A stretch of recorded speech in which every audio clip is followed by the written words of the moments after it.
Welcome to the Today's Leader podcast, a podcast for the leaders and entrepreneurs of today, building better leadership today. To forge the path of success for tomorrow, here's our host, Tony, Coach Curl. Way to go, guys. Way to go. Keep it going. Good job, guys. All right, Paul, I see you. All right, Travis, finish on. Coach Curl. Let's go. Great job, guys.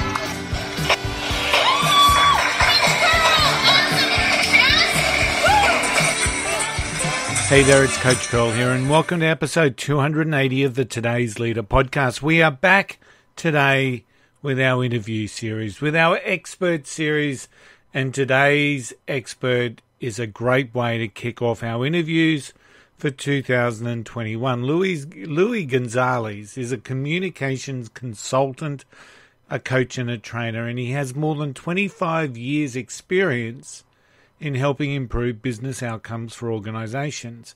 He's successfully driven learning initiatives incorporating effective communication, cross-cultural communication, customer satisfaction, and soft skills training. Currently, he works with CEOs, leaders, and individuals, positively impacting business outcomes through effective communication in global, multicultural, and remote work team settings. Louis has lived and worked in India, Mexico, and Brazil. He's a keynote speaker and is a member of the Association for Training and Development, Association of International Educators, and in the Society of International Education, Training and Research. Louis is an advocate for fierce conversations. And today, you will understand what fierce conversations are all about. We talk so often about equipping our leaders to master the communication, and you'll hear from Louis that fierce conversations equip leaders to say what needs to be said. So after a word from our sponsor, it's my pleasure to bring you Louis Gonzalez. The podcast is brought to you by Think and Grow Business, the home of the Think and Grow Business Mastermind. If you're serious about growing your business, get serious and join a mastermind group today. Find out more at thinkandgrowbusiness.com.au. It's my pleasure to welcome to the Today's Leader podcast. I have Luis Gonzalez. Luis, how are you? Doing really well. Thank you. It's a pleasure to be here, Tony. Now, Luis, you are what we would call a fierce conversations advocate. Can you give me a quick example of what that means? Yeah, without being too crass, I teach people how to stop having pointless, surface, meaningless conversations and help them, show them how to have impactful, real, authentic conversations that'll help them improve their results while improving their relationships in the workplace and personally. So tell me a little bit about your background and how you've come into being this advocate around fierce, tough, crucial conversations. Communication, or shall I say talking, has always been a skill for better or for worse of mine since childhood. I've always been somewhat of a communicator, entertainer, and all of that. But most importantly, I've always had that empathetic side to me where I was trying to always bridge gaps in relationships that are usually because of bad communication or poor communication or miscommunication or something like that. Long story short, I had spent the first 18 years of my professional career in hospitality with the Ritz-Carlton Hotel Company. And in that environment, I was exposed to so many cultures from around the world and the different style, even within the workplace and the guests. The different styles of communication, and also, again, seeing the breakdowns and trying to understand, like, how does that happen? Why does that happen? Led me to going back to grad school at a late age, in my late 30s, to get my master's degree in international relations with a focus on culture, and became a cross-cultural consultant, basically working around the world with global teams, executives who were leading global teams and helping them improve their communication to help improve the bottom line at the end of the day. Worked at Microsoft in India, worked at a very large IT outsourcing company in India. Then they sent me to the US to do that. And then now I find myself at Fierce, which is doing what I just shared with you a moment ago. I'm a facilitator, trainer, speaker, etc. on fierce conversations. How do we keep it real? How do we say what needs to be said without rocking too many people, without rocking the boats, without rocking their emotional boat, and hopefully enriching the relationship. So you've come from a background of working around the culture engagement piece, and then some of my listeners may at this moment be thinking, how does that link with the concept of fierce conversations? How does having those conversations that you should be having, that you need to be having, how does that fit in with a engaged workforce, a top performing company culture? Well, how do you say what needs to be said? So I'll just give you an example in the workplace. I'm, an employee of Acme Company X, and I see some things going on in the workplace that I know aren't right. Yeah. But you know what? It's not my lane, as we say here in the United States. It's not my business. It's not my job, as we've all heard people say, and maybe even said ourselves. Not my job. Okay. At the end of the day, there's a cost to the organization. In healthcare, the cost could be someone's life. In construction, the cost could be someone's life. In other industries, it may not be so drastic, but there will be a cost that at the end of the year, you will see on the spreadsheet. Could be a lost client due to someone just not speaking up, and the quality of something isn't right, or eventually down the line, it becomes habitual what's going on, and then nobody else cares. The next thing you know, it affects the bottom line. So I'll pause there. That's the connection. Yeah, absolutely. And from my aspect, I mean, I think we get poor culture when people see those inconsistencies within organizations, where some people are getting pulled up for doing things wrong, other people are looking at turning a blind eye. So having the ability to be able to talk openly and in a trusting environment, I'm presuming, I haven't done much work in and around that concept of fierce conversations. I talk with my clients in and around a book from Kerry Patterson called Crucial Conversations. But one is building trust one of the key determinants of having the ability to have those fierce conversations? Well, the goal would be to build some trust. You and I may not have the trust to begin with. Yeah. And yet we might work together. You might report to me, or we just might be colleagues, or maybe I'm on a team and you're on a different team and there's some overlap. We may not trust each other because of maybe something that happened in the past, or we just haven't built trust. I just don't trust you. I don't not trust you, but I don't trust you. It's just I don't know you, whatever it is. It starts with the conversation. The trust starts with building that trust through the conversation. Now, if the trust has been damaged, or there isn't any trust to begin with, I start by building trust with you by asking you, let's say in the workplace, asking you how you see a situation.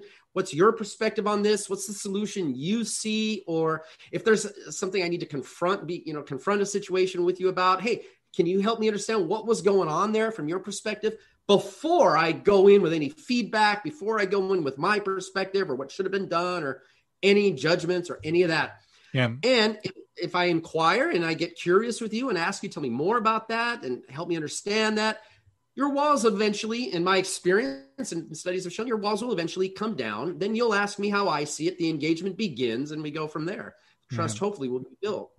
So it's a genuine care. It's a genuine listening aspect. It's and that curiosity of discovery around questions. So, well, the key word is genuine. Yeah, because we human beings are really good at sniffing out when people are disingenuous with us in a conversation. Yep, the old the BS meter. So, tell me about the emotional aspect, because some people really struggle with the concept of what we're talking about, those conversations that need to happen. There's that emotion, that sense of feeling that comes through us when we get defensive or when we get angry or when we get fearful.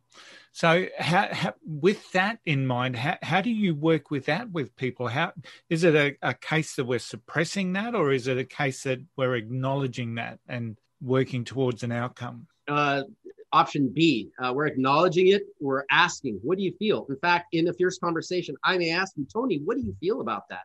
And you know what? I've gotten a lot of pushback in the training room, for example, the banking and financial industry, companies of the world, whoa, what's this emotion stuff? We leave that at the door. You don't bring your emotions into the workplace. No, you don't bring your emotions and exhibit them in the workplace. But guess what? Science has shown research has shown. In fact, 2 Nobel Prizes were won. One in, I can't remember the year, it was the early 80s, and the other one was in 2002, I believe. Two times Nobel Prizes were won that proved, the researchers proved, we human beings are hardwired emotionally first, rationally second. We make our decisions from an emotional place first, rationally second. Anybody who's in marketing or sales probably knows this already. And with that, emotion drives the world economy at the end of the day. That was what the second researcher won his Nobel Prize for. So anybody who gives me pushback on that, I say that it's like, we're human beings at the end of the day. I'm not suggesting we bring our emotions into the workplace, but emotions are the catalyst for action. Emotions are the driver for action. So when I'm in a fierce conversation with you, let's say it's a coaching conversation, perhaps, or even where I need to confront you on something, conflict resolution, something like that. I will ask your perspective, ask how you see things, why it happened. I'll dig deep and ask more. And then I will ask you, and what do you feel about that? And I'll ask you to name those emotions, because those emotions are going to drive the action.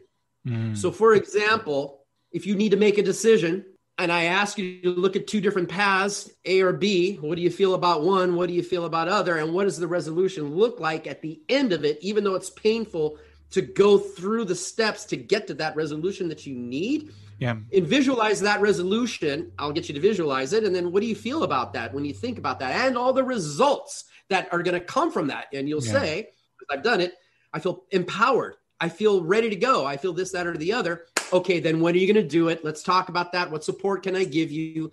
Let's get it on the calendar. What's your first step? What's the one thing you're going to do to move it in that direction? So I've helped you use your own emotion to let you feel how icky it feels, for lack of a better word, status quo if you do nothing. And then I help you visualize the other side of that and ask you what you feel about that. And that emotion is good. And that's the catalyst. Starts the driving.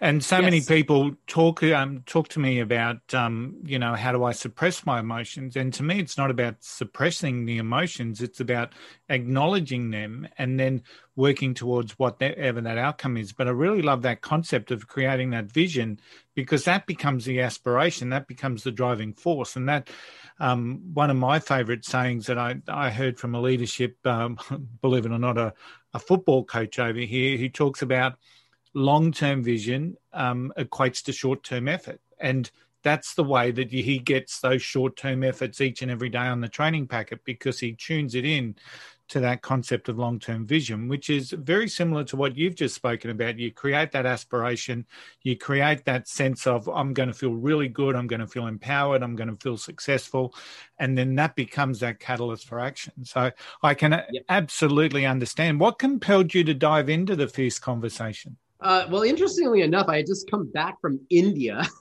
working at the outsourcing company that I was working at, and found myself here in the United States. Somebody gave me Susan Scott's book, Fierce Conversations, said, you've got to read this, man. It's right up your alley. Now, I'll share with you and your audience, the listeners, I'm from LA, and I used to be kind of a live wire as a younger chap, a younger guy, right? And I was all about keeping it real and saying what was on my mind, but I rocked a lot of boats. I ruined some relationships, and most important to me, I hurt some people. I hurt, not physically, but I hurt them, I hurt some feelings, right? So what we talk about at Fierce is how to do that, how to keep it real and say what you really need to say. Say your truth, what needs to be said, but how do you do it in a way that the delivery doesn't rock people's emotional boat? So my friend handed me this book. She had just started working for Fierce as a trainer. I was working with her at Microsoft in India. She came back from the United States a year before me, got hired by Fierce, gave me the book. 8 months later, they called me and said, would you be interested in facilitating as a facilitator with Fierce? I said, yeah, absolutely. And that's how I got the job. It was 5 years ago this July. Wow. And I love what I do. Yeah. And it comes across to us. It really does come across, that passion. And so when how do you use it to work with businesses and organizations? It starts, it sounds funny to say, but it starts with a sales call, right? We determining, what's the pain point and how do we help that pain point, right? So Let me give you an example. One, in the banking and financial industry, a well-known U.S.-based bank has a culture of what they call a culture of nice. And culture of nice where people don't want to step on toes. They don't want to rock the boat. And that is very costly to the organization because when people, as I already mentioned, when people don't speak up, then problems continue, they exacerbate, and they generally get worse, and there's generally a cost to them. So we've gone in and they've specified they wanted 2, what we call models or workshops, feedback, how to give feedback, both constructive and positive, how to ask for feedback, and then what do you do with the feedback when you get it? Yeah. Because people were being very nice about giving the feedback, and people were being very nice about returning it and all that, and confronting. Sometimes a behavior or something just needs to stop now. Maybe it's only happened once, and once is too much. Maybe there's been a pattern, and it's got to stop now. But it's not quite to the point of a performance improvement plan or, taking them to HR and having that kind of a discussion. But it has to stop now. So this, I almost said their name. This company brought us in and we've been working with them for about 2 years now. I've facilitated at least 50 workshops for them when I was traveling around the United States and now via Zoom, mostly on feedback, fierce feedback and fierce confront model. Wow. So that's an example how it works in the workplace. Just from a personal leadership perspective, I couldn't think of anything worse than working in a nice culture, because that concept of walking on eggshells, not wanting to put people out, would really, because I believe that we love being challenged. As people, we love accepting a challenge. And we normally do that on our own terms, of course. And when I talk with a lot of people, my vintage or even just a slight bit younger, the last time they were fundamentally challenged or that they challenged themselves would have been, back in school or back in university when they're starting to learn something, when they've got to squeeze in a lot of work process into a very short period of time. And then all of a sudden, for a lot of them, it seems that the challenge goes out of their life. And every now and again, they might do a skydive on a landmark birthday or, do abseiling or something. And they look at that as their challenge in life. And really, it's about that continual growth, that continual stretch. And how can I keep stretching myself? One of the questions I asked myself this year, Lewis, was how do I stay relevant? How do I continue to stay relevant? I'd acknowledged that probably over the last 2 years, I hadn't grown in the way that I'd expected that I would have grown. So all of a sudden, I've now got a couple of little projects and a couple of little offshoots on the side so that I can continue to be challenged to make sure that I'm achieving. So, so it's an interesting concept. As I said, walking on eggshells around people, that's draining energy, isn't it? That just drains energy.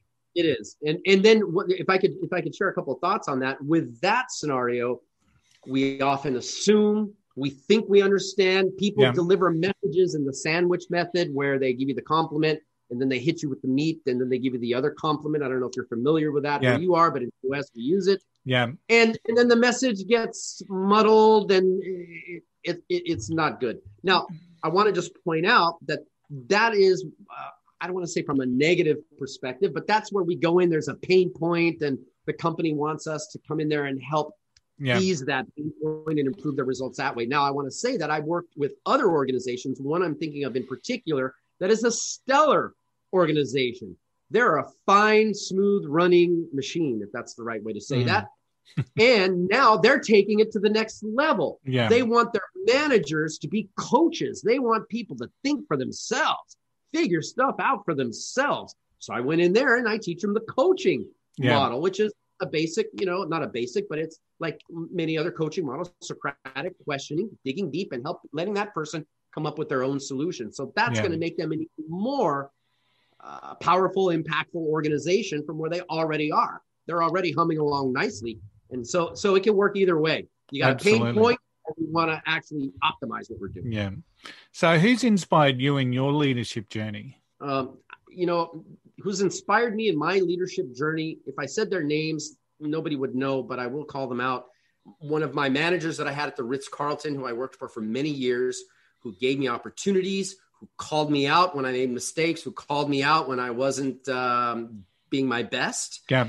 And a few of the other leaders, I just won't mention their names, and some of them I can't even remember their names, but as a young chap, when I'm 23, 24, 25 years old, giving me opportunities, giving me ownership, holding me accountable, and giving me opportunity. Let me share with you. I don't know if I mentioned this already. If I did, we can edit it out. I started at the Ritz-Carlton as a busboy. Yeah. As a busboy at age 22, and worked my way up all the way to management, through many roles in between over a period of 18 years. How do they do that? And they're known for that. The Ritz-Carlton and Marriott are known for that. They invest in their people. And I'm so grateful and I'm so thankful to those leaders who saw potential in me. Yeah. And help me grow. Absolutely. That's a great story. So many people are inspired by, the visible leaders, the ones in the papers, the one leading countries. But most of us have got a journey where we have leaders that have encouraged us, supported us, believed in us, often when we didn't believe in ourselves. And they're the ones that I think every leader should be really tapping into, because that's where your growth and your journey comes. When we talk about a career or a journey or a business journey, we don't talk about a staircase to success. We often talk about the peaks and the valleys and the and the whatnot. How do you deal with the inevitable troughs that appear in the journey that you've undertaken? My journey has not been a straight line. My journey was very curly. Yeah. Highs and lows, peaks and valleys. And up until about, a handful of years ago, I used to think to myself, I'm not really a specialist. I'm a jack of all trades. I've done so many things, right? People have asked me that, but I look back on that now, and I'm so grateful and fortunate to have had all of those experiences, highs and lows, peaks and valleys. And not to be cliche about it, but diamonds are made in the rough. It's all about how I choose to look at it. I've had some people really call me out before in the past, even at the Ritz-Carlton. I almost lost my job one time just because I fudged the time on I put that I had left at 5 o'clock and it was 4:55, right? 5 minutes, but I got called to the mat on that. I was a young chap. Yeah. But I learned lessons through all that, right? And so that's kind of how I deal with it. Now, how do I share that or support other people when I'm training? It's just life throws us surprises. Every day there's change. Look at the year 2020. And I ask people, who here had plans for 2020 that didn't quite come to fruition? Yeah. And guess what? Mother Nature didn't give us any notice. So this is life. It's change. And that's, it's all about our mindset. How are we choosing to look at it? Again, to be super simple cliche, is the glass half full or is the glass half empty? We teach with our Fierce Accountability model. It's the same amount of water in that glass. How do you choose to look at it? Yeah. Is it an opportunity or is it half empty? So Absolutely. that's my answer to that question. Yeah. And I expect more peaks and valleys, I'm sure. Yeah, absolutely. And so many people see failure as a stumbling block or a reason to quit. And I think it's all about having a good, solid relationship with failure and understanding it's all part of the journey. So, but Tony, let me say this. Let's not be cheeky about it. Easier said than done. I'm still working on it. You know what I mean? Yeah, it's easier said than done. We're all working on it. So. I'm a John Maxwell coach, and John Maxwell always talks about failure. And one of the things that he will talk about quite openly with his team of 12,000 coaches around the world is that when he fails or when he had something that's gone wrong, he gives himself a time limit. Like he acknowledges that it's part of the process that he's going to feel pretty bad about it. So he says, I'm going to kick cans for 24 hours. He said, but come that time, it's over and I move on. And one of the telling things that I take away from that as well, he says, and it's not just when I fail, it's also when I succeed. So he gives himself that time limit. And I think that that's a really powerful way to look at it. So it's natural to feel bad when we've fallen over, stumbled, whatever. But give ourselves a time limit and then get back on track as quickly as we possibly can. Exactly what I do. I allow myself 2 days, a weekend. Okay, you can lay around and mope and oh, woe is me for about 2 days. And then, now what are you going to do? Yeah, absolutely. I couldn't think 2 days. That's challenging, but yeah. but you're right. It's exactly what we should be doing, and it's what we should be advising. So, leaders or readers, what are you currently reading? I like to read on a day. I'm not reading anything like a book or self-help, even books or anything like that, but I get my little snippets every day. Simon Sinek, I'm a big fan of his, of course. Brené Brown, big fan of hers. And I want to say, of course, but they really resonate with me. So that's kind of what I'm keeping my finger on. And right now I'm really on to what Simon Sinek is talking about. At least today I was reading about, I know, right? I was reading about a lot to do with emotional intelligence.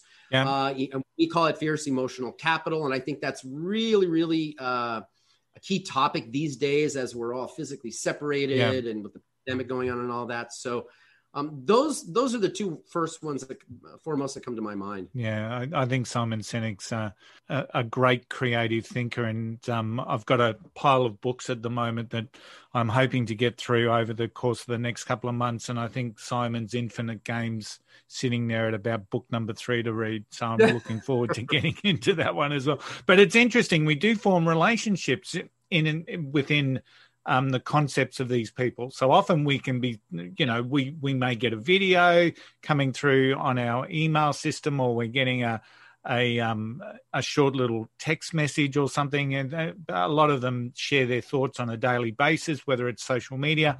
And it does feel like we're communicating with them because often we'll respond back. So, so out of everything that you've accomplished, what are you most proud of? I'm working on, recognizing my strengths and my accomplishments. So it's a little hard to do, but I'm most proud of just being, I'm not going to tell you a specific instance, but when I'm facilitating my workshops on communication, whatever they are, I love it. And what makes me proud is when people reach out to me afterwards. It used to be when we were doing it in the facility itself, afterwards they'd come and chat with me and say, wow, light bulbs went off.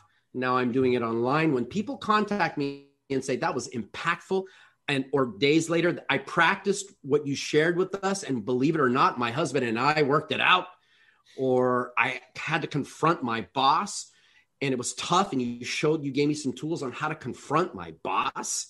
And it worked out well. That's when I'm most proud. What I'm passionate about has helped someone improve their lives in some way. So what's the vision for yourself moving forward? It's a good question because this is in my own context. I'll share with you. It's an uncertain time for me right now. I really, I'm living day to day right now. I'm in California. We got hit hard with this pandemic. Things are barely open right now. We've done a great job at Fierce in staying viable in some extremely hard, challenging times in 2020 when, clients are canceling in-session workshops and all that. So right now where I'm at is my motto to myself, what I've been telling myself through this period the last year is just be patient, stay put. Yeah. So I love what I do with Fierce. The pandemic has forced us to think outside the box and get real creative. And we have a whole ton of offerings now that would have been just a dream for another 4 years had the pandemic not happened.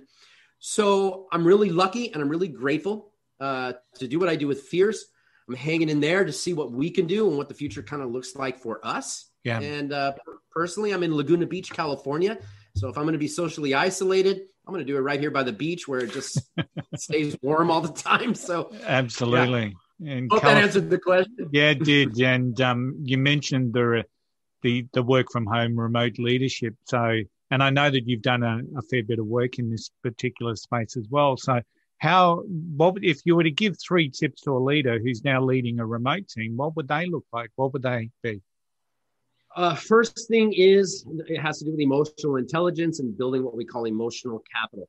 Yeah. Especially if you're working with a remote team or leading a remote team that has gone remote due to the pandemic. In other words, you weren't remote already. Yeah. This is a shift. This is a change, right? You've got to check in with your people with no agenda, not a scheduled meeting. You've got to check in with them and as genuinely as you can. What's keeping you up at night? What's on your plate right now that you're not sure about? what's going on, just check in on a human level, start to build that trust. That's first and foremost thing, number one.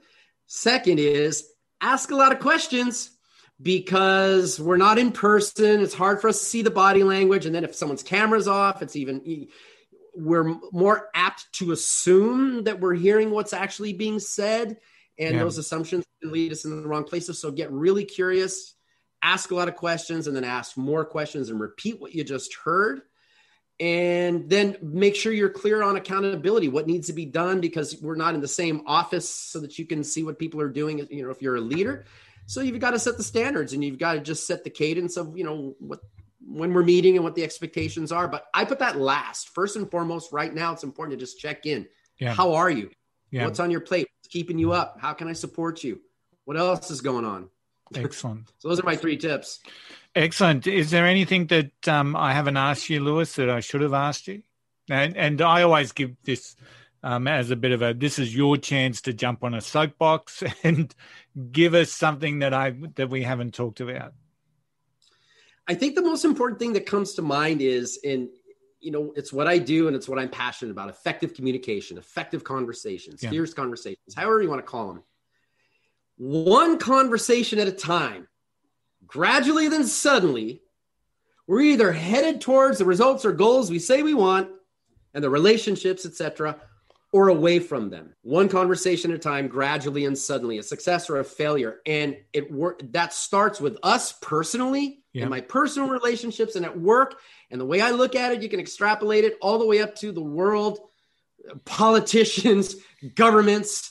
How effective are their communications? What are their assumptions? All of these things, it works through all levels. So if we can just change our own worlds, one conversation at a time between you and me and the people that are in my world and the people that are in your world, to improve our conversations, to get more curious, to try to understand how other people see it without jumping in with our judgments and letting them know how they should see it.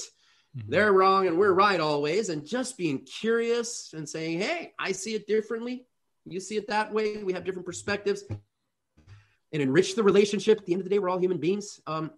That's what I want to say, man. I think we just by doing that in our own individual lives, if we could all practice that exponentially, it'll move things. It'll move the needle in a different direction. And so much power, not just from a business perspective, but from a personal, community, and even country perspective, if we start to take some of that advice on. So absolutely. Yeah. Lewis, how can people connect with you?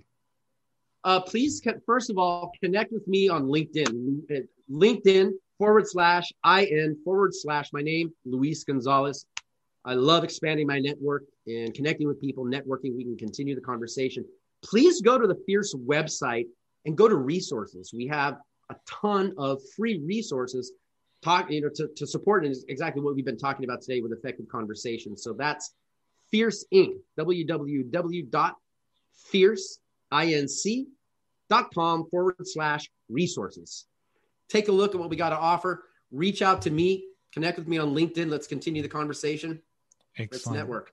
And I'll make sure I've got that in the show notes. Lewis, it's been a fantastic pleasure speaking with you this Californian afternoon. Thank you very much for your time, and I look forward to remaining connected and learning more about Fierce. I look forward to it as well. Thank you for the opportunity, Tony. I appreciate it.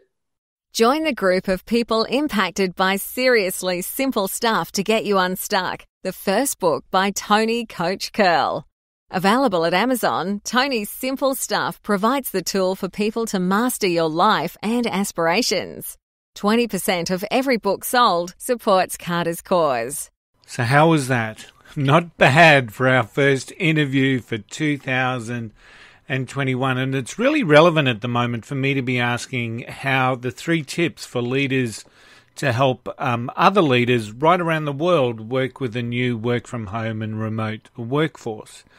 And one of the things that I really liked that Louis talked about is that whole concept of checking in without an agenda. And I guess the way that I'm looking at it this year for a lot of the leaders that I coach is that initially one of our challenges when it came to COVID was, how do I maintain that connection? How do I maintain communication when people are no longer in the office? So the initial challenge was to continually connect and to have those clear communication channels.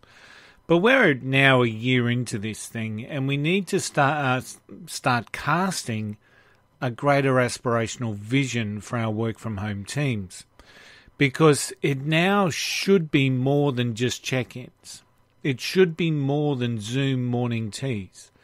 It should be more than Zoom cocktail hours. It is now about how can we embrace this and learn to develop and truly unlock the potential of our teams, where fundamentally we're not in a position to sit with them. We're not in a position to see them in the office. We're not in that position to observe their behaviours, their skills, their development, their communication, their embrace of others. Because in the office, we get a gauge of that each and every day. When we're working from home, it presents a challenge. So I'm glad that Louis picked up on that. The challenge as Louis sees it is that emotional capital, so checking in without an agenda. Ask a lot of questions. Number 2, ask a lot of questions, because, we're apt to assume in the office space, let alone what's happening in the home life. And number 3, being really clear on accountability. So any leaders that are leading a team that is remote or working from home, they're 3 really cool tips that you can use to really help you take your leadership and your team to the next level. Some of the research that's starting to come out around work from home is really insightful as well. And there's also that real concern that we lose visibility of people, and that when the people that do go back into an office mode are more likely to get promoted just because of that fact that they're visible. And I guess that's a challenge for leaders. We need to be thinking about that when it comes time to developing our teams, looking at succession planning, doing performance reviews. A person may be more effective and may perform better at home, and just because they're at home and lacking that visibility of others in the office, that shouldn't override the performance that they're doing. So fierce conversations, one conversation at a time. And as Louis said, you can connect with him on LinkedIn or visit the Fierce website with a link to the resources, and both of those are in the show notes. A big thank you to Louis for investing in today's leaders. Now is the time for you to take control of your leadership growth in this disruptive world in which we navigate. Our aim to help you become the leader you need to be today. If you're looking to build better leadership skills, check out the Today's Leader website at todaysleader.com.au. Our website showcases the podcast and the magazine, and we're pleased to say that we now offer masterminds. Supported by our network sites, Today's Leader is a collective mindset for the leaders and entrepreneurs of today, forging the path of success for tomorrow. The mindset to make a difference, the ability to create an impact. Think and Grow Business hosts our Today's Leaders Mastermind. Think and Grow Business, where we focus on personal, professional and business growth. Book your free 30-minute discovery call at thinkandgrowbusiness.com.au. You'll see that link right on the front page.